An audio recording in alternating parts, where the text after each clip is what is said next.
मी आज यवतमाळ जिल्ह्यामध्ये पुसद, यवतमाळ आणि वर्धा जिल्ह्यामध्ये वर्धा देवळी येथे प्रवासाला प्रचाराला जातो आहे।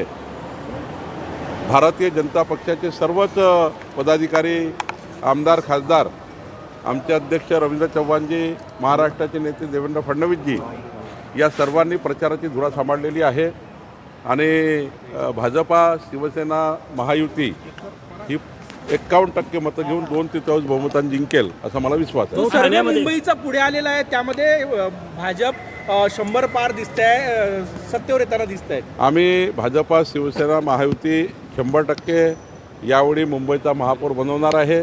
महाराष्ट्राची, मुंबईची जनता ही महायुतीच्या बाजूने राहणार आहे।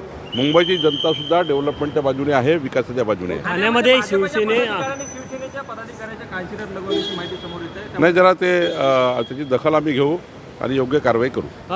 राष्ट्रवादी काँग्रेस शरदचंद्र पवार पक्षाच्या जिल्हाध्यक्षांनी आरोप केले की भाजपचे नेते कुठेतरी त्यांच्या उमेदवारांना अर्ज मागे घेण्यासाठी धमक्या देतात। कुठलाच धमकी नाही, कुठलाच दबाव नाही, आम्ही असं करत नाही। आमची संस्कार संस्कृती नाही।